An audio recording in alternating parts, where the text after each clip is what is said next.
People of the verse, hello and welcome back to the channel. It's the Eradicator, and in this video we are going to talk about the C2 Hercules from Crusader Industries.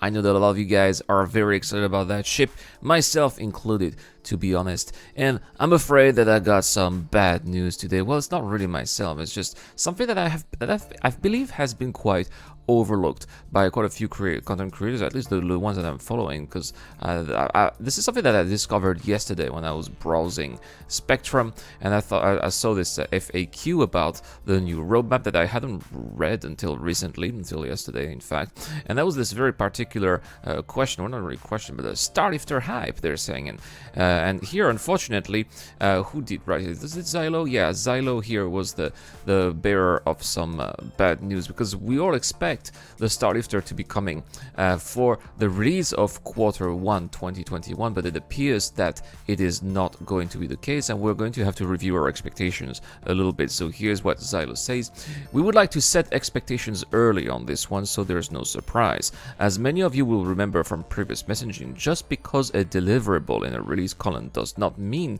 it's guaranteed to release in the initial release patch. When you see a feature listed for 3.13 release, it means it could come in any release from 3.13.0 to a later 3.13.x patch up to the final release before 3.14. Look at the release card as if it is said 3.13.x instead of 3.13. In the Starlifter's case, we are currently targeting to release both M2 and C2 in a 3.13.x patch that will come after the initial 3.13.0 patch. So there we have it. At least here it is crystal clear. And again, a big shout out here to Xylo for making it clear. You know, we're not having wrong expectations. They are being straightforward here several months in advance. It is not going to be released when 3.13 will be released at the end of Q1 2021, but it will go through Q2 2021. Now, why is that? Well, we have to think of what is happening during Q2 2021, and we also have to remember some of the previous practices of CIG when it comes to ship releases. We know that ship releases are a very important part of CIG's marketing to try to increase revenue, because that's the main source of revenue, the main source of income for CIG right now, obviously, right, since the Squadron 42 is not there and the game is not released yet. Or let's just remember that the game barely has over 1 million active accounts, so it's actually not that populated compared to other MMOs out there, despite its massive budget.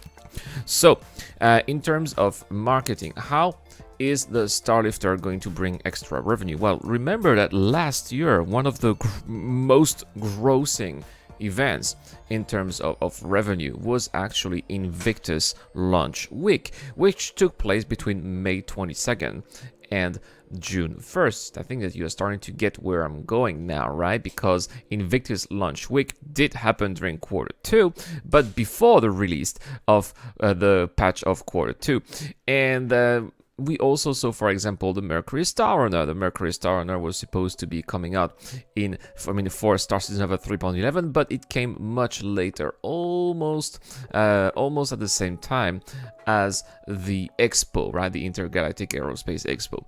So it could be very likely that the C2 Hercules, or at least, yeah, the C2 and also the M2, are both going to be released not in April, not by the end of March, but most likely are going to be released during the Invictus launch week. I mean, the M2 is a military version, right? It's the military variant of the Starlifter. Of the Starlifter line.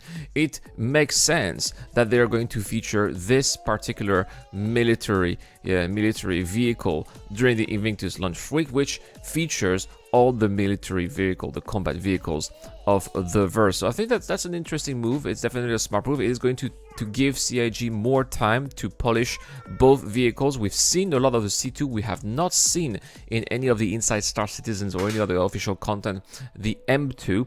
So I suppose that will be they're probably going to work on it after the C2, and we will be seeing more of that content in the near future from Jared, hopefully, right? So there we have it, guys. This is the reason why we should not be expecting by the end of March, early April, if there's some delays, the Starlifter, but most likely through mid-May or end of May, which is when Invictus launch week will be there. And technically it's still gonna be 3.13. It's not gonna be 3.14 because 3.14 will be out in theory at the end of June. So there's still gonna be a month from the end of Invictus launch week until the end of the quarter. So that's why it's most likely going to be that particular 3.13x, which is going to coincide with Invictus launch week this year. That's all for this video, guys. Thank you so much for watching. Have a wonderful day. Please help me grow the channel also if you like this kind of content by clicking the like button, the subscribe button. It really helps a lot the channel. And I'll see you guys tomorrow for more Star Citizen content. This is the Eradicator, and I'll see you guys later. This video is brought to you by the people who support this channel on Patreon and via the join button as well. Supporters of the channel get access to lots of cool perks such as access to my private Discord, your question answered in the show, you get to know when I'm going to play, and also you get to have a chance to influence the editorial line of the channel. Any help is appreciated, starts at just $1 a month. Thank you very much for watching. This is the Eradicator, and I'll see you guys later.